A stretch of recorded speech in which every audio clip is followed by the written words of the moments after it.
So I had question number 84 on page 227 that asks for the angular momentum of the Earth about its rotational axis and in its orbit around the Sun.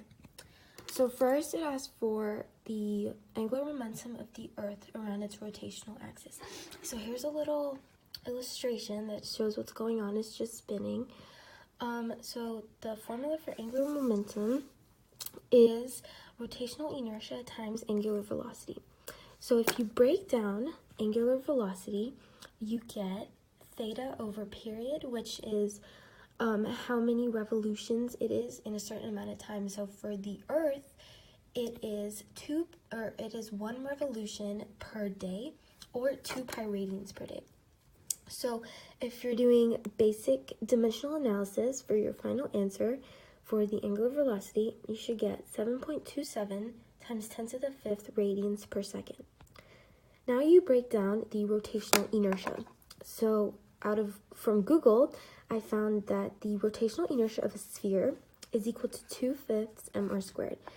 M being the mass of the Earth, which is 5.7 times 10 to the 24th kilograms, and R being the radius from the center of the Earth, which is 6.376 times 10 to the 6th meters.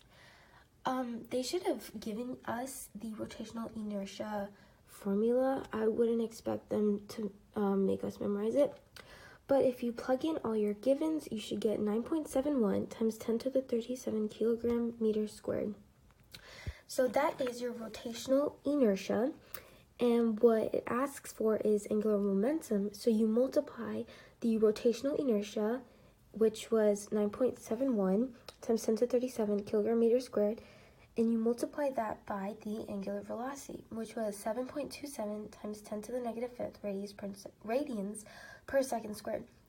And for your final answer, you should get 7.06 times 10 to the 33rd kilogram meter squared per second. And that is the angular momentum of the Earth around its rotational axis.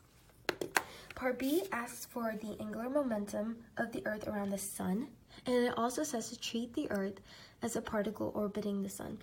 So here's another diagram. So the Earth is not on the edge of the Sun, it's a little bit to the side, and there's space in between. So the radius would have to encompass that whole space. So we use the same formula. Angular momentum is equal to rotational inertia times angular velocity, and this time angular velocity is equal to theta over period. So if you do basic calculations or just do the full-on dimensional analysis, you get that there is 2 pi radians per year, so that's 1 revolution. And 1 year, I did 1 year as 365.25 days. And when you get however many seconds are in a year, for your final answer as the angular velocity, you should get 1.99 times 10 to the negative 7th radians per second. Now you have to break down the rotational inertia, so we're doing this step again. And it does specify in the problem to treat the Earth as a particle orbiting the Sun. So you would use the moment of inertia for point mass, which is just m times r squared. M being the mass of the Earth, which we found out to be 5.97 times 10 to the 24th kilograms. R, which is the distance from the Earth to the Sun, which we also find out is 1.496 times 10 to the 11th meters. Once you times those together and square the radius for your rotational inertia, you should get 1.34 times 10 to the 47 kilogram meters squared. But to find the angular momentum, you have to multiply the rotational inertia and the angular velocity together. And when you do that, you should get 2.66 times 10 to the 40th kilogram meter squared per second. And that is the angular momentum of the Sun, or of the Earth around the Sun.